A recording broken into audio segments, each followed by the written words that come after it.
আচ্ছা, সাউন্ড কি ঠিক আছে একটু জানাবেন। সবাই একটু জানাবেন সাউন্ড ঠিক আছে কিনা।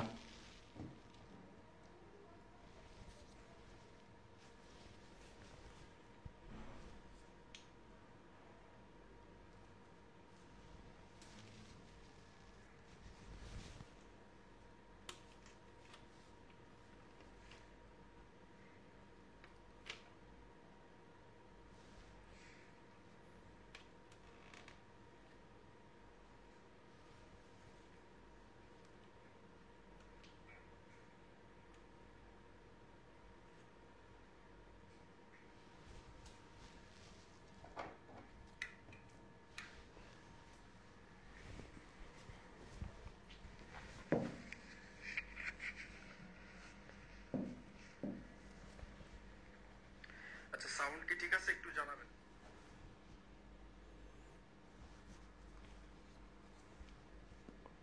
ওকে, আমরা ক্লাস শুরু করতেছি কেমন।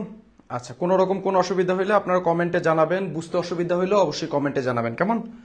আচ্ছা, আমরা হচ্ছে একদম প্রথম অধ্যায়ের বহু নির্বাচনী দিয়ে শুরু করতেছি, প্রথম অধ্যায়ের কেমন।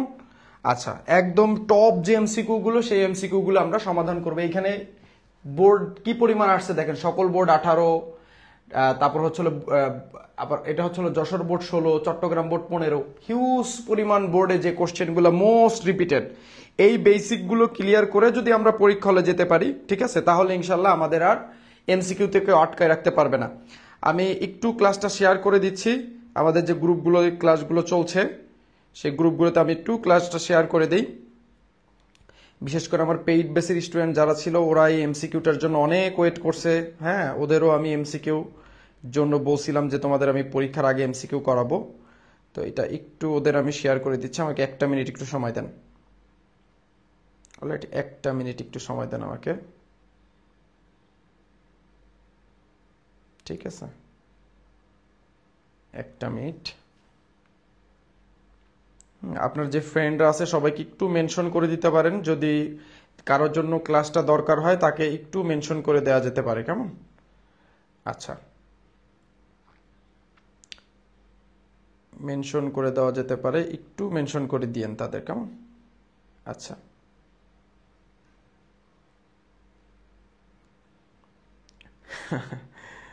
আচ্ছা ঠিক আছে, দুষ্টু পোলাপান কমেন্টে তারা দুষ্টুমি করতেছিস তাই না। আচ্ছা আচ্ছা, কোনো ব্যাপার না, আমার শেয়ার করা হয়ে গেছে সব, ঠিক আছে ঠিক আছে। ওকে, আমরা এক্ষুনি ক্লাস শুরু করবো কেমন। আপনার যে ফ্রেন্ডরা আছে সবাইকে অলরেডি 94 জন হয়ে গেছে। আচ্ছা, আমরা এখনই ক্লাসে চলে যাচ্ছি। আপনাদের কোনো রকম কোনো সমস্যা হইলে, ত্রুটি বিচ্যুতি হইলে আমাকে অবশ্যই জানাবেন কেমন। অনেক রাতে ক্লাস নিচ্ছি, অবশেষে ওয়াইফাইটা আসছে, আল্লাহর কাছে লক্ষ কোটি শুক্রিয়া। ওয়াইফাই না আসলে বিশাল এক বিড়ম্বনায় পড়তে হতো। ঠিক আছে, আচ্ছা, সাউন্ডও ঠিক আছে, 100+ স্টুডেন্ট চলে আসছে। ওকে, মাশাআল্লাহ, আল্লাহর কাছে লক্ষ কোটি শুক্রিয়া, 100 জন স্টুডেন্ট আপনারা চলে আসছেন ক্লাসে। আমরা হচ্ছে এমসিকিউ এর মহা ম্যারাথন ক্লাস নিয়ে আপনাদের সামনে হাজির হয়েছি। এখন আমরা যে এমসিকিউ গুলো সলভ করব এগুলো বেসিক সহ ক্লিয়ার করে গেলে আপনি যে বোর্ডের স্টুডেন্ট হন না কেন কমন পাবেন পাবেন পাবেন। চলেন আমরা শুরু করি। দেখেন, মোস্ট ইম্পর্টেন্ট কোশ্চেন, দেখেন কি পরিমাণ বোর্ডে আসছে এই কোশ্চেনটা। এরকম টাইপের একটা প্রশ্ন আসার সম্ভাবনা অনেক বেশি। আমরা অধ্যায় ভিত্তিক, আপনাদের যে 60টা অধ্যায় আছে, আমরা 60টা অধ্যায় আর্থিক বিবরণী এমসিকিউ আমরা সলভ করবো, একদম 60টা অধ্যায় আমরা কমপ্লিট করবো ইনশাল্লাহ। ওকে, তো আসেন দেখেন প্রশ্নে কি বলছে, একটু খেয়াল করেন। দেখেন প্রশ্নে কি বলছে, প্রশ্নে বলছে হচ্ছে নিচের কোনটি হিসাব সমীকরণের বর্ধিত রূপ। বর্ধিত রূপ মানে হচ্ছে যে রূপটা আর কি, আমরা ওই যে a = l+e, ঠিক আছে, a = l+e, এটা হচ্ছে মৌলিক হিসাব সমীকরণ। আর এটার বর্ধিত রূপ হচ্ছে a = l+, এই ইটার যে 4টা ফর্ম আছে সেইটা, হ্যাঁ, একটা হচ্ছে capital plus revenue minus drawing minus expense. তো এইটা হচ্ছে হিসাব সমীকরণের বর্ধিত রূপ। কি রূপ? বর্ধিত রূপ। ঠিক আছে, একটু কালিটা দেখতে হয়তো বা একটু ক্যাট কেটে লিখতে পারে, তারপর আপনার একটু সমন্বয় করে নিয়ে। তো এখানে কি দাঁড়াচ্ছে, সম্পদ সমান সমান দায় মাইনাস মূলধন, এটা হবে না। সম্পদ সমান সমান দায় প্লাস মূলধন প্লাস আয় প্লাস খরচ তো জীবনও হবে না, এটাও হবে না। সম্পদ সমান সমান দায় প্লাস মূলধন প্লাস আয় মাইনাস খরচ মাইনাস উত্তোলন। সঠিক উত্তর 100% খ হবে। সঠিক উত্তর 100% কি হবে? খ হবে। কেমন? কি কালি দেবো আমি? আচ্ছা, লাল কালি দেই। সঠিক উত্তর 100% খ হবে। সঠিক উত্তর আমরা একটু দেখি সঠিক উত্তরটা কি। হ্যাঁ, সঠিক উত্তর হচ্ছে খ। অলরাইট, যারা যারা পারছেন, যারা পারবেন কমেন্ট একটু কমেন্ট করে দিবেন। কেমন? আচ্ছা, তাহলে হবে।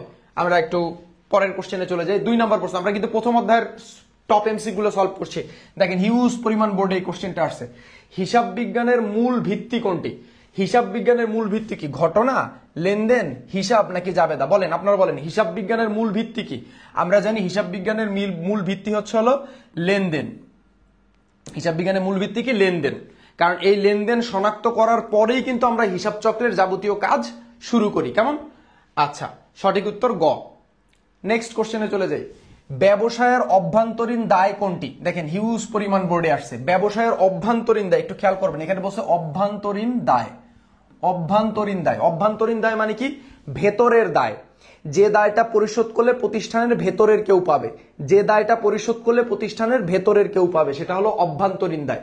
আর একটা হলো বহির্দায়। বহির্দায় মানে কি? যে দায়টা পরিশোধ করলে প্রতিষ্ঠানের বাইরে আর কেউ পাবে, যে দায়টা পরিশোধ করলে প্রতিষ্ঠানের বাইরে আর কেউ পাবে। তো দেখেন, ব্যবসায়ের অভ্যন্তরীণ দায় কোনটি? কি কি আছে? বকেয়া ঋণের সুদ, ব্যাংক ঋণ, পদেয় হিসাব, মূলধন। 100% মূলধন হচ্ছে হলো ব্যবসায়ের একটা অভ্যন্তরীণ দায়। কারণ এটার প্রতি মালিকের একটা দায়বদ্ধ, মানে প্রতিষ্ঠানের একটা মালিকের প্রতি দায়বদ্ধতা থাকে। তার মানে এটা হচ্ছে হলো আমাদের কি? অভ্যন্তরীণ দায়। এরকম একটা এমসিকিউ আসার পসিবিলিটিস হিউজ পরিমাণ। এই যে অভ্যন্তরীণ দায়, যে কোনো বোর্ডে একটা না একটা কোশ্চেন এই অভ্যন্তরীণ দায় থেকে আসবে। ঠিক আছে? অভ্যন্তরীণ দায়। অলরাইট, আমরা সঠিক উত্তর ঘ। এরপরের কোশ্চেনে আসছি। হিসাব তথ্যের অভ্যন্তরীণ ব্যবহারকারী কারা? হিসাব তথ্যের অভ্যন্তরীণ ব্যবহারকারী কে? অভ্যন্তরীণ ব্যবহারকারী। দেখেন, হিসাব তথ্যের এই জিনিসটা আপনারা একটু মাথায় রাখবেন। কেমন? একটু মাথায় রাখবেন। দেখেন, হিসাব তথ্য, এটাকে ইংরেজিতে বলা হয় ইনফরমেশন সিস্টেম।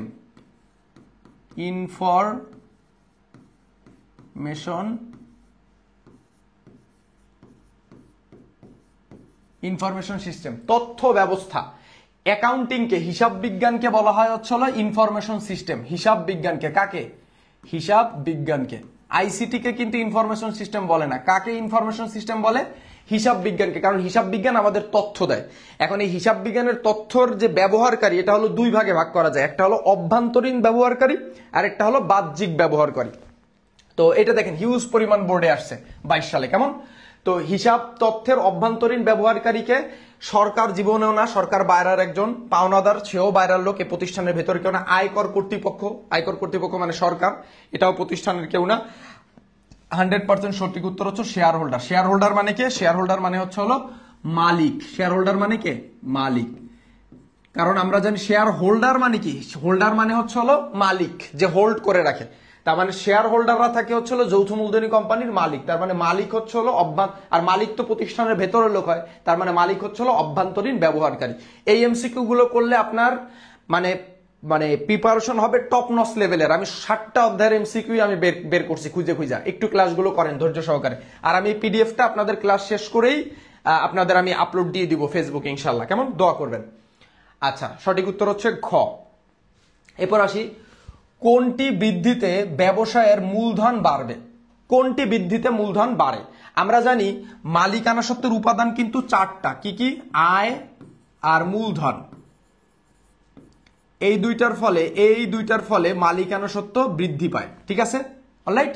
হ্যাঁ, ব্যবসায়ের এই মূলধন বলতে এখানে মূলত মালিকানা সত্ত্বকেই বুঝাইছে। মূলধন বলতে কাকে বুঝাইছে? মালিকানা সত্ত্বকেই বুঝাইছে। মূলধন বাড়বে, এই যে বাড়বে, বৃদ্ধি পাবে। ঠিক আছে? মূলধন বাড়বে। তাহলে আয় মূলধনের ফলে মালিকানা সত্ত্ব বাড়ে। আর আমরা জানি কিন্তু ব্যয় আর উত্তোলনের ফলে। দেখেন, বেসিক ক্লিয়ার করে করে পড়তে হবে। এই যে আমরা এইটাও মাথায় রাখবো। শুধু যে এইটা মাথায় রাখবো তা না, এইটা করলে, এই প্রশ্নটা করলে কিন্তু আমরা মেইনলি শিখতে পারবো না। আমরা যখন এটা শিখবো, আমরা এই বেসিক সহ শিখবো। এই বেসিক সহ শিখলে কি হবে? এই প্রশ্নটা ঘুরে এরকম আসতে পারে কিন্তু, কোনটি হ্রাস পেলে ব্যবসায়ের মূলধন কমবে, এরকম আসতে পারে না। এখন আপনি যদি এইটা জানেন ভালো মতন, ঠিক আছে, তাহলে কিন্তু আপনি এইটা যেভাবেই আসুক না কেন আপনি ইনশাল্লাহ উত্তর করতে পারবেন। তো আয় মূলধনের ফলে আয় মূলধনের ফলে মালিকানা সত্ত্ব বাড়ে, ব্যয় উত্তোলনের ফলে মালিকানা সত্ত্ব কমে। তার মানে এখানে মূলধন বাড়বে কিসের ফলে? 100% আয়ের ফলে। আয় বাড়লে মূলধন কি? আয় যদি বৃদ্ধি পায়, এই আয় যদি বৃদ্ধি পায় তাহলে মূলধনও কি বাড়বে, মানে বৃদ্ধি পাবে। অলরাইট, নেক্সট কোশ্চেনে চলে যাই। আয়, তারপরে কোশ্চেন কি বলছে, এগুলো কিন্তু প্রথম অধ্যায়ের কোশ্চেন, ঠিক আছে। ধারে বিক্রয়ের ফলে হিসাব সমীকরণের a = l + e এর কোন উপাদানের পরিবর্তন হয়? ধারে বিক্রয়, কিসে বিক্রয়? ধারে বিক্রয়। এখন ধারে বিক্রয়ের যাবে আমরা সবাই জানি দেনাদার হিসাব ডেবিট আর বিক্রয় হিসাব ক্রেডিট। অলরাইট, দেনাদারের ফলে কি বৃদ্ধি পায়? আমরা জানি দেনাদারের ফলে হচ্ছে হলো সম্পত্তি বৃদ্ধি পায়, ঠিক আছে, সম্পত্তি এ বৃদ্ধি পায়। আর বিক্রয়ের ফলে, বিক্রয় করলে কি হয়? আয় হয়। আর আয় মূলধন হইলে মালিকানা সত্ত্ব বৃদ্ধি পায়, তাহলে ইকুইটি প্লাস হবে। কেমন? প্লাস। তাহলে সম্পত্তি বৃদ্ধি, মালিকানা সত্ত্ব বৃদ্ধি। এখন আমরা যদি এখানে দেখি এ আর ই অপশনে কোথায় আছে? এই যে এ আর ও ই আর ই একই কথা। কেমন? তার মানে সঠিক উত্তর হচ্ছে খ। সঠিক উত্তর আমরা যদি দেখি, হ্যাঁ সঠিক উত্তর খ। এরপরও আমরা যদি একটু প্রশ্নের দিকে খেয়াল করি, প্রদেয় হিসাব মানে কি? পাওনাদার। প্রদেয় হিসাবকে পরিশোধ করলে হিসাব সমীকরণের উপরে কি প্রভাব পড়বে? দেখো এরকম টাইপের একটা এমসিকিউ আসবে। এটা দেখো, যে তোমরা যে বলো কুমিল্লা বোর্ডের কোশ্চেন ঝামেলা করে, দেখো কুমিল্লা বোর্ড 2024 সালে এরকম একটা প্রশ্ন কিন্তু আসছে। তো দেখো, প্রদেয় হিসাবকে পরিশোধ করলে হিসাব সমীকরণকে কি প্রভাব পড়বে? তাহলে প্রদেয় হিসাবকে পরিশোধ করলে কি হয় আগে এটা দেখি। প্রদেয় হিসাবকে পরিশোধ করলে প্রদেয় হিসাব ডেবিট হয়, কারণ দায় হ্রাস পাইলে ডেবিট হয়। প্রদেয় হিসাব ডেবিট, কারণ ডেবিট কেন? কারণ এখানে দায় হ্রাস পাচ্ছে। আর প্রদেয় হিসাবকে নিশ্চয়ই আমরা নগদে টাকাটা পরিশোধ করে দিচ্ছি, তাহলে নগদান হিসাব ক্রেডিট। আর নগদ টাকা যেহেতু আমরা দিয়ে দিচ্ছি, সুতরাং আমাদের সম্পত্তি এ হ্রাস পাচ্ছে। এখন আমরা যদি এখানে দেখতেছি, এখানে হচ্ছে হলো এল মানে লায়াবিলিটিস দায় হ্রাস পাচ্ছে এবং নগদ টাকা সম্পদ এ হ্রাস পাচ্ছে, এল মাইনাস এ মাইনাস। এখন আমরা যদি দেখি দায় ও সম্পদ হ্রাস, এখানে দায় ও সম্পদ হ্রাস কই? এই যে সম্পদ হ্রাস ও দায় হ্রাস। তার মানে সঠিক উত্তর কোনটা এখানে? সঠিক উত্তর হচ্ছে হলো ঘ। অলরাইট, হ্যাঁ। নেক্সট দেখি, এটা একটা ম্যাথ টাইপের কোশ্চেন, ঠিক আছে। তো ম্যাথ টাইপের কোশ্চেনও আমরা করবো, আমরা সবই করবো মোটামুটি। কেমন? আচ্ছা, আমি সব কমেন্টের তো আসলে রিপ্লাই করতে পারবো না, তোমরা কমেন্ট করে যাও। কেমন? তোমরা কমেন্ট করে যাও, হ্যাঁ। আর ফ্রেন্ডদের একটু মেনশন করে দিতে পারো, যদি অনেক রাত হয়ে গেছে তারপর একটু মেনশন করতে পারো, কেমন, যদি চাও আর কি তুমি।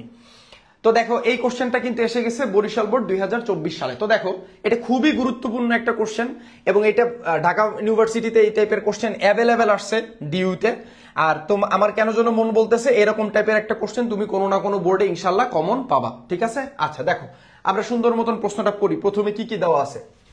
কোন ব্যবসায়ে বছরের শুরুতে সম্পত্তি ও দায় ছিল যথাক্রমে 25,000 টাকা আর 8,000 টাকা। তাহলে দেখো, একটা হলো সম্পত্তি এ = l + ও ই। খেয়াল করো, তাহলে বছরের শুরুতে সম্পত্তি ছিল কত টাকা? সম্পত্তি ছিল 25,000 টাকা। তাহলে লিখলাম 25,000 সমান সমান। এবার দেখো দায় ছিল কত টাকা? 8,000 টাকা। তাইলে এই দায়ের নিচে লিখবো কত টাকা? 8,000 টাকা প্লাস, ঠিক আছে। এবার দেখো উক্ত বছরের সম্পত্তি, আচ্ছা এইখানে দেখো, এইখানে ওই কত টাকা হবে? আমরা জানি সম্পদ যে কয় টাকা হয় দায় ও মালিকানা সত্ত্ব মিলে কিন্তু সেম একই টাকাই হয়। তাহলে এখানে যদি 8,000 টাকা 25,000 টাকা সম্পদ হয় আর দায় যদি 8,000 টাকা হয়, তাহলে এখানে মালিকানা সত্ত্ব কত টাকা হবে? অবশ্যই এই 25,000 থেকে 8,000 বিয়োগ করলে যে কয় টাকা হয় সেই কয় টাকা। কেমন? আচ্ছা, 25,000 বিয়োগ 8,000 করলে হয় কত? 17,000 টাকা। তাহলে 17,000 টাকা মালিকানা সত্ত্ব। কেমন? আচ্ছা, পাইলাম। এরপরে কি বলছে? উক্ত বছরে সম্পত্তি 5,000 টাকা এবং দায় 4,000 টাকা। সম্পত্তি কত টাকা? 5,000 টাকা এবং দায় কত টাকা? 4,000 টাকা বৃদ্ধি পাইছে। তাহলে সম্পত্তি তোমার হচ্ছে 5,000 টাকা বৃদ্ধি পাইছে, তাহলে সম্পত্তির এখানে লিখবো 5,000, আর দায় বৃদ্ধি পাইছে কত টাকা? 4,000 টাকা দায় বৃদ্ধি পাইছে। কেমন? আচ্ছা, যদি একটু খেয়াল করো, এইখানে সম্পদ আছে 5,000 টাকা, এখানে দায় আছে 4,000 টাকা, তাহলে মালিকানা সত্ত্ব কত টাকা? অবশ্যই 1,000 টাকা, কারণ এই 4 আর 1 যোগ করলে হবে কত? 5,000। আর আমার এই পাশেও আছে কত? 5,000, কারণ সম্পদ যা থাকবে দায় ও মালিকানা সত্ত্ব মিলে তাই হইতে হবে। এবার দেখো এখানে বেসিক্যালি কি পরিবর্তন হয়েছে? এখানে বলছে বছর শেষে মালিকানা সত্ত্বের পরিমাণ কি হবে। তাহলে বছর শেষে মালিকানা সত্ত্বের পরিমাণ কি হবে? তো বছর শেষে মালিকানা সত্ত্ব 17 1 18,000 টাকা, রাইট? 18,000 টাকা মালিকানা সত্ত্বের পরিমাণ বছর শেষে। এখানে হয়ে যাবে কত? 25 আর 5 30,000। যদি সম্পদের পরিমাণ চাইতো তাহলে সম্পদ এরকম 30,000 বলতাম। যদি দায়ের পরিমাণ চাইতো 12 আর 4 কত? 8 আর 4 কত? 12,000। আর 17 আর 1 18,000 হচ্ছে হলো মালিকানা সত্ত্ব। তাহলে মালিকানা সত্ত্ব কত? মালিকানা সত্ত্ব হচ্ছে হলো এই যে এই 18,000 টাকা। তাহলে সঠিক উত্তর হচ্ছে হলো 18,000 টাকা, গ। আমরা দেখি সঠিক উত্তর কত। হ্যাঁ, সঠিক উত্তর গ। এর পরের কোশ্চেনে আসি। পরের কোশ্চেনে কি বলছে দেখো, এটাও কিন্তু প্রথম অধ্যায়ের খুব ইম্পর্টেন্ট। এইরকম টাইপের কোশ্চেন কেন দিছি? কারণ এইরকম টাইপের প্রশ্নই কিন্তু আসবে, এই জন্য আমি প্র্যাকটিস করাই দিচ্ছি যত টাইপের আছে। তো এইটাও একটু খেয়াল করো। দেখো এখানেও কিন্তু বলছে, একটু কথা আছে এখানে, সমাপনী মালিকানা সত্ত্বের পরিমাণ কত, এইটা কিন্তু এখানে চাইছে। সমাপনী মালিকানা সত্ত্বের পরিমাণ কত? আমরা দেখি অঙ্কে কি কি দেওয়া আছে। বছরের শুরুতে একটি ব্যবসায় প্রতিষ্ঠানের মোট সম্পদ এর পরিমাণ ছিল কত টাকা? 12 লাখ টাকা। অলরাইট। মোট বহিদায়ের পরিমাণ ছিল, বহিদায়ের পরিমাণ ছিল কত? 7 লাখ টাকা। ঠিক আছে। বছর শেষে মোট সম্পদ হচ্ছিল 2 লাখ টাকা, বেড়ে গেল এবং বহির্দায় বেড়ে গেল কত টাকা? 1 লাখ টাকা। ও সরি, বহির্দায় 1 লাখ টাকা কমে গেল, 1 লাখ টাকা এখানে কমে গেল। দেখো এখানে কিন্তু কথা আছে, সম্পদ 2 লাখ টাকা বেড়ে গেছে আর বহির্দায় 1 লাখ টাকা কমে গেছে। সিম্পল বিষয়, এগুলো কিন্তু জটিল হওয়ার কোনো কিছু নাই। আমি করাই দিলেই তুমি বুঝতে পারবা, ওই একই ফরম্যাটে। সমাপনী মালিকানা সত্ত্বের পরিমাণ কত? তো দেখো এখানে আমরা প্রথমে আগে একটু লিখি, এ ইকুয়াল টু এল প্লাস ওই। ঠিক আছে। আচ্ছা দেখো, প্রতিষ্ঠানের মোট সম্পদের পরিমাণ বছরের শুরুতে ছিল কত? 12 লাখ টাকা। তাহলে সম্পদের এখানে লিখলাম 12 লাখ সমান সমান। এবার দেখো মোট বহির্দায়, বহির্দায় মানে দায় কত টাকা? 7 লাখ টাকা। এখানে লিখলাম 7 লাখ টাকা। তাহলে এখানে একটু খেয়াল করো, এখানে যদি 12 লাখ হয়, এখানে যদি 7 লাখ হয়, তাহলে মালিকানা সত্ত্ব কত হবে? নিশ্চয়ই এই 7 লাখ আর কত যোগ করলে 12 লাখ হবে, সেই টাকাটা। তাহলে 7 আর 5 হচ্ছে হলো 12 লাখ। ঠিক আছে, 7 আর 5 লাখ হচ্ছে হলো 12 লাখ। তার মানে এখানে 5 লাখ যোগ দিলে কিন্তু 7 আর 5 যোগ দিলে 12 লাখ হয়, এই 12 লাখের সমান। এবার কি বলছে? মোট সম্পত্তি 2 লাখ টাকা বেড়ে গেল। তাহলে মোট সম্পত্তি 2 লাখ টাকা বাড়ছে, তাহলে 2 লাখ টাকা বাড়াই। এইখানে দেখো একটু কথাটা হচ্ছে এইখানে মোট সম্পত্তি 2 লাখ টাকা বাড়ছে, তাহলে 2 লাখ টাকা বাড়লো। আর কি বলছে? মোট বহির্দায় 1 লাখ টাকা কমে গেল, তাহলে 1 লাখ টাকা কমছে, 1 লাখ টাকা এখানে কমে গেল। তাহলে 1 লাখ টাকা যদি এখানে কমে যায় তাহলে কি হবে? 1 লাখ টাকা এখানে কমে গেলে আমার তো দেখো, আমার কথা কি, এই পাশে সম্পত্তি যদি 2 লাখ হয়, দায় ও মালিকানা সত্ত্বে মরি আর বাঁচি ওই পাশে 2 লাখ হইতে হবে। তাহলে আমরা কি করব? এই পাশে কত দিব? -3 লাখ দিব। তাহলে -3 লাখ যদি আমরা দেই তাহলে কি হয়? 3 লাখের থেকে 1 লাখ গেলে কত থাকে? 2 লাখ থাকে। তার মানে কি হয়? এই 2 লাখ আর এই 2 লাখ সমান হয়। মানে মোট কথা এখানে 2 লাখ আনতে হবে। তাইলে 3 লাখের থেকে 1 লাখ বিয়োগ দিলে, এবার কি বলছে? সমাপনী মালিকানা সত্ত্বের পরিমাণ কত? তাহলে 5 আর 3 কত? 8 লাখ। ঠিক আছে, 8 লাখ। সঠিক উত্তর কত? 8 লাখ টাকা।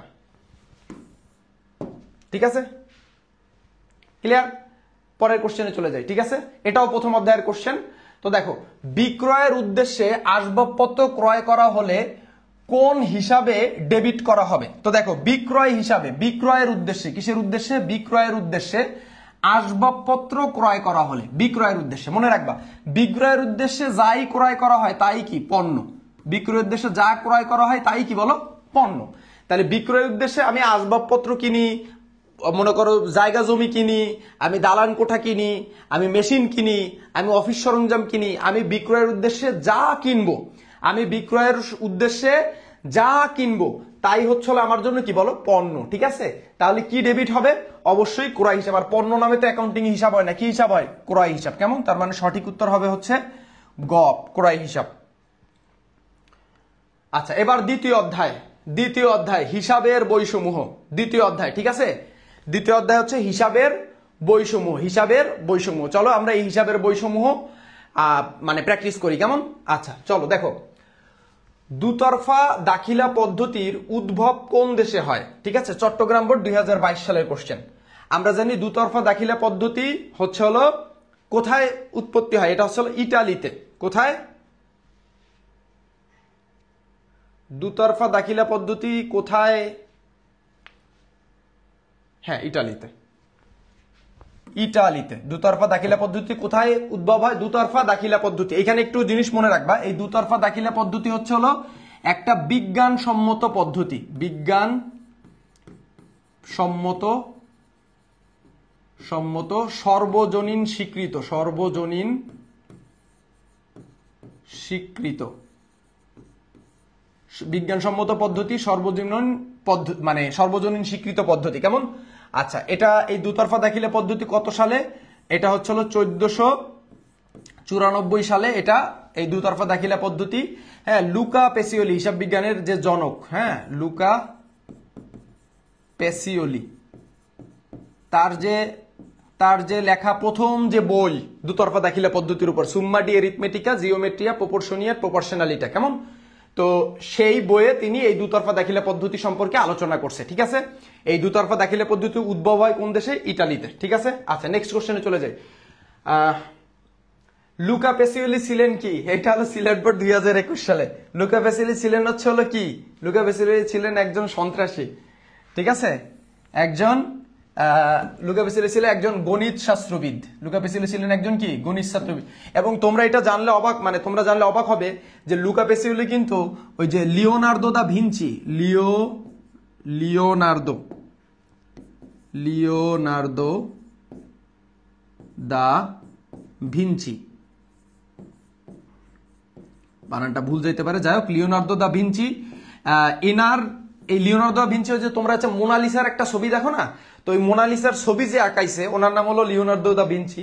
তো ওনার হোম টিউটর ছিলেন কিন্তু আমাদের এই লুকা পেসিওলি সাহেব, কেমন। আচ্ছা, এবার আসেন নেক্সট কোশ্চেনে চলে যাই। নেক্সট কোশ্চেন কি? হিসাব বিজ্ঞানের আদিভূমি বলা হয় কাকে? ঠিক আছে, আচ্ছা, হিসাব বিজ্ঞানের আদিভূমি বলা হয় হলো ভ্যানিসকে। কাকে? ভ্যানিসকে, ঠিক আছে, ভ্যানিস। আচ্ছা, নেক্সট কোশ্চেনে চলে যাই। দুতরফা দাখিলা পদ্ধতির উৎপত্তিকাল কোনটি? একটু আগে আমি লিখে দিচ্ছি 1494 সাল। আবার অনেকে এখানে 1994 সাল বলে ফেলেন, জি না, 1494 সালে। কত সালে? 1494 সালে। আচ্ছা, এরপরে আসেন, দুতরফা দাখিলা পদ্ধতি স্বীকৃত, কি স্বীকৃত? এটা হলো গ্যাপ। এই গ্যাপের ফুল মিনিংটা আপনারা একটু রাখবেন, এটা কিন্তু এমসিকিউ তে অনেক সময় আসে, ঠিক আছে। জেনারেলি অ্যাকসেপ্টেড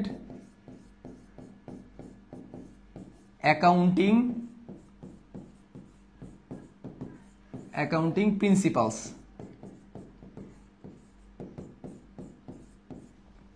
ঠিক আছে, G A A P, GAAP, generally accepted accounting principles, ঠিক আছে।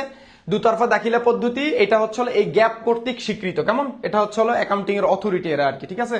অনেক সময় কিন্তু ভুলে আইএএস বলে দিতে পারেন, ঠিক আছে, আইএস, ঠিক আছে, আইএস কিন্তু না, এটা হলো গ্যাপ হবে সঠিক উত্তর, কেমন। আচ্ছা, নেক্সট কোশ্চেনে চলে যাই। এটা হলো দ্বিতীয় অধ্যায়, হিসাব তথ্যের অভ্যন্তরীণ ব্যবহারকারীকে। এটাও কিন্তু দেখেন প্রথম অধ্যায়ের দ্বিতীয় অধ্যায়ের কোশ্চেন অনেকটা সিমিলার, কেমন। আচ্ছা, হিসাব তথ্যের অভ্যন্তরীণ ব্যবহারকারীকে একটু আগে আমরা এটা আলোচনা করছি, হিউজ ইম্পর্টেন্ট একটা কোশ্চেন, ঠিক আছে। এটা কিন্তু ময়মনসিংহ বোর্ড 21 সালে আসছে। হিসাব তথ্যের অভ্যন্তরীণ ব্যবহারকারীকে, অভ্যন্তরীণ ব্যবহারকারী কারা? যারা প্রতিষ্ঠানের ভেতরে কাজ করে, যেমন এই যে ব্যবস্থাপক কর্তৃপক্ষ। ব্যবস্থাপক মানে কি? ম্যানেজার। এখন ম্যানেজার কি প্রতিষ্ঠানের বাইরের লোক না ভিতরের লোক? ভিতরের লোক। তার মানে ব্যবস্থাপক অবশ্যই কি? অভ্যন্তরীণ ব্যবহারকারী। আর বিনিয়োগকারী এরাও বাইরার, শ্রমিক সংঘ এরাও বাইরার, ভোক্তা সংঘ এরাও কি? বাইরার। সঠিক উত্তর গ। নেক্সট কোশ্চেন, নিচের কোন হিসাবগুলো ডেবিট উদ্দীপ্ত প্রকাশ করে? দেখেন এই কোশ্চেনটা মোস্ট ইম্পর্টেন্ট 2025 সালের জন্য, মোস্ট ইম্পর্টেন্ট। আমি বেশ কয়েকটা কোশ্চেন মনে হয় রাখছি। এই কোশ্চেনটা বরিশাল বোর্ড 21 সালে আসছে। এই কোশ্চেনটা যে কি পরিমাণে গুরুত্বপূর্ণ, মানে যেটা বলে বোঝানো যাবে না, হিউজ পরিমাণ গুরুত্বপূর্ণ। প্রচুর পরিমাণে বোর্ডে আসছে এই কোশ্চেনটা 2024 সালে। সো 25 সালে এই টাইপের একটা প্রশ্ন আসার সম্ভাবনা অনেক মানে অনেক পসিবিলিটিস আছে। এই যে দেখেন এই কোশ্চেনটা, নিচের কোন হিসাবগুলি ডেবিট উদ্দীপ্ত প্রকাশ করে? এখন আপনার আগে বুঝতে হবে যে ডেবিট উদ্দীপ্ত কোনটা ডেবিট উদ্দীপ্ত প্রকাশ করে। এইটা একটু আপনারা আমি একটু লিখে দিই, ঠিক আছে। ডেবিট উদ্দীপ্ত কোনটা প্রকাশ করে? মনে রাখবেন, সম্পত্তি, ব্যয় আর দায়, ঠিক আছে। এটা যদি বৃদ্ধি পায় তাহলে এটা ডেবিট উদ্দীপ্ত প্রকাশ করে, কেমন। আরেকটা হলো আয়, দায়, আরেকটা হলো মূলধন, ঠিক আছে। এটা যদি হ্রাস পায়, ঠিক আছে, সরি, এটা যদি বৃদ্ধি পায় তাহলে হলো ক্রেডিট উদ্দীপ্ত প্রকাশ করে। নিচের কোনটি ডেবিট উদ্দীপ্ত প্রকাশ করে? তাহলে নিচের কোনটি ডেবিট উদ্দীপ্ত প্রকাশ করে? আমরা যদি দেখি, সম্পত্তি, দায় কোনোদিনই ডেবিট উদ্দীপ্ত প্রকাশ করে, সম্পত্তি, আয় ডেবিট উদ্দীপ্ত প্রকাশ করে না। ব্যয় আর সম্পত্তি অবশ্যই ডেবিট উদ্দীপ্ত প্রকাশ করে। ব্যয় আর সম্পত্তি অবশ্যই কি? এই যে ব্যয় আর সম্পত্তি, এই দুইটা কি উদ্দেশ্য কি প্রকাশ করে? হ্যাঁ, এই দুইটা হলো ডেবিট উদ্দীপ্ত প্রকাশ করে। এরপর আসেন নেক্সট কোশ্চেন, ঠিক আছে। ক্রেডিট দ্বারা কোনটি বুঝায়? দেখেন এই সিম্পল একটা কোশ্চেন, আজগুবি এরকম একটা প্রশ্ন দিয়ে হবে, ক্রেডিট দ্বারা কি বুঝায়? এই দেখেন বরিশাল বোর্ড আসছে 21 সালে, রাজশাহী বোর্ড 17 সালে আসছে, হিউজ ইম্পর্টেন্ট। ক্রেডিট দ্বারা কি বুঝায়? এই যে একটু আগে লিখে দিছি ক্রেডিট দ্বারা কোনগুলা বুঝায়, এই যে এইগুলার নিয়ে ক্রেডিট বুঝায়। এখন এই যে সেট, এই দুই সেটের কোনটা আছে একটু দেখেন, ঠিক আছে? এই দেখেন, সম্পত্তি যদি হ্রাস পায় এবং দায় যদি বৃদ্ধি পায় তাহলে এটা দ্বারা ক্রেডিট প্রকাশ করে, ঠিক আছে? এটা দ্বারা কি প্রকাশ করে? ক্রেডিট বুঝায়। এরপরে দেখেন দুতরফা দাখিলা পদ্ধতি, হিউজ পরিমাণ আসছে, এটা একটা বহুপদী কোশ্চেন, ঠিক আছে? তো এই পাশে অপশনগুলো দেওয়া আছে, এটা অবশ্যই একটা পূর্ণাঙ্গ পদ্ধতি 100%, এটা অবশ্যই একটা আধুনিক পদ্ধতি এবং এটা অবশ্যই বিজ্ঞানসম্মত এবং সার্বজনীন স্বীকৃত। তার মানে সঠিক উত্তর হচ্ছে 1 2 3। অলরাইট, নেক্সট কোশ্চেনে চলে যান। হিসাব সমীকরণের a = l + e ও ই এর বর্ধিত অংশ, বর্ধিত সঠিক রূপ কোনটা? ও ই মানে কি? ওনার সিকিউরিটি বা মালিকানা সত্ত্ব। ময়মনসিংহ বোর্ড 2021 সালে আসছে। মালিকানা সত্ত্বের উপাদান কয়টা? 4টা, একটু আগে লিখে দিছি। আয়, মূলধন, এই দুইটার ফলে মালিকানা সত্ত্ব বৃদ্ধি পায়, আর একটা হলো ব্যয় উত্তোলন।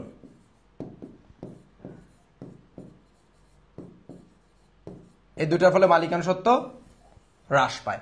তার মানে হিসাব সমীকরণ a = l + e এর ও ই, এই যে ও ই মালিকানা সত্ত্ব, এর বর্ধিত রূপ কোনটি? এর বর্ধিত রূপ হচ্ছে হলো, দেখতে হবে যে এই 4টা হলো এর বর্ধিত রূপ, ঠিক আছে? তাহলে কি কি আছে দেখি। ক্যাপিটাল ড্রয়িং প্লাস হবে না, এটা হবে না। রেভিনিউ এক্সপেন্স এর প্লাস করতে হবে না। Capital drawing plus revenue minus expense, ঠিক আছে? এইটা হচ্ছে হলো সঠিক উত্তর। এই যে মূলধনের আগে যোগ আছে, মূলধন হইলে যোগ হয়, রেভিনিউ আয় মানে যোগ হয়, তাহলে এই যে আয় মূলধনের আগে কি হবে? যোগ হবে। একটু খেয়াল করেন, আয় মূলধনের আগে যোগ হবে, ঠিক আছে? যোগ হবে। আর এই যে ড্রয়িং মানে কি? উত্তোলন, উত্তোলন আগে বিয়োগ আছে, এক্সপেন্স, ই মানে এক্সপেন্স, ঠিক আছে? ব্যয়, ব্যয়ের আগে মাইনাস আছে, তার মানে এই যে ব্যয় উত্তোলন আগে মাইনাস আছে, তার মানে সঠিক উত্তর ঘ। সঠিক উত্তর ঘ। জি, এরপরে কোশ্চেনটা দেখি। কোনটি ব্যবসায়ের মূলধন হ্রাস ঘটায়? কোনটি ব্যবসায়ের মূলধন হ্রাস ঘটায়? কেমন? কোনটি ব্যবসায়ের, এটা চট্টগ্রাম বোর্ড 2019 সালের কোশ্চেন, বলেন কোনটি ব্যবসার মূলধনকে হ্রাস ঘটায়? ঠিক আছে, মূলধন মানে বলতে এখানে কিন্তু বেসিক্যালি মালিকানা সত্ত্বকে বুঝাইছে। কাকে বুঝাইছে? মালিকানা সত্ত্বকে বুঝাইছে। কোনটি ব্যবসার মূলধন হ্রাস ঘটায়? অবশ্যই ব্যয়। এই যে আগের স্লাইডেই দেখেন, এই যে ব্যয় হইলে আর উত্তোলন হইলে মালিকানা সত্ত্ব হ্রাস পায়, তার মানে সঠিক উত্তর হচ্ছে হলো ব্যয়। ব্যয়, অলরাইট, গ। নেক্সট কোশ্চেনে আসেন, দেখেন এবার একটু ম্যাথমেটিক্স টাইপের একটা দেখি, ঠিক আছে? আচ্ছা দেখেন, হিসাব বছরের শুরুতে ব্যবসায়ের সম্পত্তির পরিমাণ ছিল 900 টাকা, স্বত্বাধিকারের পরিমাণ ছিল 800, স্বত্বাধিকার মানে মালিকানা সত্ত্ব 818 টাকা, আর সম্পত্তির পরিমাণ ছিল হচ্ছে হলো 900 টাকা। অলরাইট, বছরে সম্পত্তি বৃদ্ধি পাইছে কত টাকা? 60 টাকা, এবং দায় হ্রাস পাইছে হচ্ছে হলো 20 টাকা। দায় হ্রাস পাইছে কয় টাকা? 20 টাকা। স্বত্বাধিকারের পরিমাণ কত? সেম ভাবে একটু পেঁচাই বলছে, কিন্তু করতে হবে, ঠিক আছে? a = l + e। তো দেখেন, বছরের শুরুতে সম্পত্তি ছিল কয় টাকা? 900 টাকা, তাহলে লিখলাম বছরের শুরুতে সম্পত্তি 900 টাকা। এরপরে যদি দেখি স্বত্বাধিকারের পরিমাণ ছিল কত? স্বত্বাধিকার মানে কি? মালিকানা সত্ত্ব 818 টাকা, ঠিক আছে? তাহলে দায় কত? এটা তো আর আমরা জানি না, ঠিক আছে? দায় কয় টাকা এটা একটু বিয়োগ করে বের করে ফেলি। তাহলে 900 - 818 করলে হয় 82 টাকা, তাহলে 82 টাকা হচ্ছে হলো দায়। সারা বছরে সম্পত্তি বৃদ্ধি পাইছে হলো 60 টাকা, সম্পত্তি বৃদ্ধি পাইছে 60 টাকা, তাহলে 60 টাকা বৃদ্ধি করব, ঠিক আছে? তাহলে হয় হলো 960 টাকা। অলরাইট, আচ্ছা, আর কি বলছে? আপনার হচ্ছে হলো সম্পত্তি বৃদ্ধি পাইছে 60 টাকা এবং দায় হ্রাস পাইছে 20 টাকা। দায় হ্রাস পাইছে কয় টাকা? 20 টাকা। দায় হ্রাস পাইছে 20 টাকা, তাহলে দায় যদি হ্রাস পায় 20 টাকা, এই পাশে 60 টাকা যদি থাকে, এই পাশে 60 টাকা হইতে হবে, তাহলে এই পাশে মাইনাস করতে হবে কত টাকা? মাইনাস করতে হবে 80 টাকা, কারণ 80 টাকা থেকে যদি 20 টাকা বিয়োগ করা হয় তাহলেই 60 টাকা থাকে, ঠিক আছে? তাহলে এবার আমরা একটু যোগ বিয়োগ করি। এখানে বলছে হচ্ছে হলো স্বত্বাধিকারের পরিমাণ কত হবে, তাহলে স্বত্বাধিকারের পরিমাণ এই দুটো যদি আমরা যোগ দিই তাহলে হয় কত? 818 প্লাস 80, তাহলে হয় 898। সঠিক উত্তর গ। কেমন? আচ্ছা, নেক্সট কোশ্চেনে যাই। আচ্ছা, এবার হচ্ছে হলো কি বলছে? জার শব্দের অর্থ কি? দেখো, এই জার শব্দের অর্থ হচ্ছে হলো, এই জার এটা হলো একটা ফরাসি শব্দ, ঠিক আছে? ফরাসি শব্দ। এই জার শব্দ একটা ফরাসি শব্দ, যেটা জার্নাল মানে যেটা মূলত যেটার ইংরেজি ফর্ম হচ্ছে হলো, মানে জার থেকে জার্নাল শব্দ হয়েছে, JOURNAL, জার্নাল, ঠিক আছে? জার্নাল, এই জার্নালটা হলো ইংরেজি শব্দ। এই জার্নাল মানে হচ্ছে হলো জাবেদা, রাইট? তো এই জার থেকে, জার ফরাসি শব্দ থেকে জার্নাল শব্দের উৎপত্তি। এর অর্থ কি? এর অর্থ হচ্ছে হলো এর জার্নাল শব্দের অর্থ জাবেদা, কিন্তু এই জার শব্দের অর্থ কি? জার শব্দের অর্থ হচ্ছিল দিন বা দিবস, দিন বা দিবস। ঠিক আছে, তার মানে সঠিক উত্তর হচ্ছে হলো ক। অলরাইট, সঠিক উত্তর হচ্ছে হলো ক। বুঝতে পারতেছো তো তোমরা? নেক্সট কোশ্চেনে চলে যাই। হিসাব বিজ্ঞানের প্রবেশদ্বার কোনটি? হিসাব বিজ্ঞানের প্রবেশদ্বার কোনটি? অবশ্যই জাবেদা। জাবেদা থেকে হিসাব বিজ্ঞান, এবং এই জাবেদাকে বলা হয় হিসাব বিজ্ঞানের প্রাথমিক বই। কি বই? প্রাথমিক বই। জাবেদাকে বলা হয় হিসাবের কি বই? প্রাথমিক বই। এটাও মনে রাখতে পারো, পরীক্ষা কিন্তু এটাও আসতে পারে। কেমন? আচ্ছা, প্রদেয় হিসাব কিভাবে সৃষ্টি হয়? প্রদেয় হিসাব কিভাবে সৃষ্টি হয়? প্রদেয় হিসাব মানে কি? প্রদেয় হিসাব মানে হচ্ছে হলো পাওনাদার। এই পাওনাদার হিসাবটা কিভাবে সৃষ্টি হয়? শর্তযুক্তভাবে পণ্য ক্রয় করলে, শর্তবিহীনভাবে পণ্য ক্রয় করলে, শর্তযুক্তভাবে পণ্য বিক্রয় করলে। এই যে কুমিল্লা বোর্ড 2019 সালের কোশ্চেন, কুমিল্লা বোর্ড অলওয়েজ তো কিছু না কিছু থাকবেই। শর্ত যুক্তভাবে পণ্য বিক্রয় করলে, আচ্ছা পণ্য বিক্রয় করলে দেনাদারের সৃষ্টি হয়, তার মানে এই যেহেতু এটা বিক্রয় করছে এটা হবেই না। এবার এখানেও বলছে যেহেতু বিক্রয় করছে সেইটাও হবেই না। এখানে ক্রয় আছে, এখানে ক্রয় আছে। আমরা জানি ধারে ক্রয় করলে প্রদেয় হিসাব বা পাওনাদার হিসাবের সৃষ্টি হয়। এখন এখানে প্রশ্ন হচ্ছে শর্তযুক্ত ভাবে নাকি শর্তহীন ভাবে? অবশ্যই শর্তযুক্ত ভাবে, অবশ্যই শর্ত থাকতে হয়। ঠিক আছে, শর্ত থাকতে হয় শর্তযুক্ত ভাবে। শর্তযুক্ত ভাবে কি শর্ত? ওই যে এরকম দেওয়া থাকে না, 2, 10, নিট 30, এইরকম কোন শর্ত যদি দেওয়া থাকে তার মানে বুঝবা যে ওইখানে কি এই লেনদেনটা কিসে হয়েছে? ধারে হয়েছে। কিসে হয়েছে? ধারে হয়েছে। এটা একটু পরে আমি এক্সপ্লেইন করে দেবো, এটা অনেক ইম্পর্টেন্ট একটা জিনিস। এই যে 2, 10, নিট 30, এটা একটু পরে বুঝাই দেবো। ঠিক আছে, এটার মানে কি?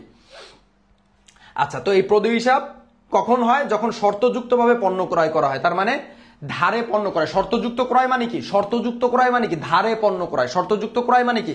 ধারে পণ্য ক্রয়। তাহলে ধারে পণ্য ক্রয় থাকলেই প্রদেয় হিসাব। দেখি সঠিক উত্তর কোনটা।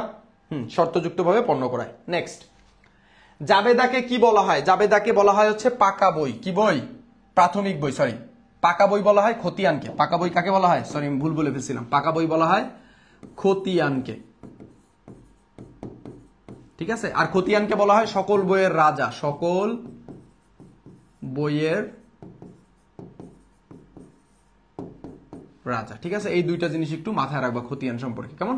তো যদিও আমরা প্রাথমিক বই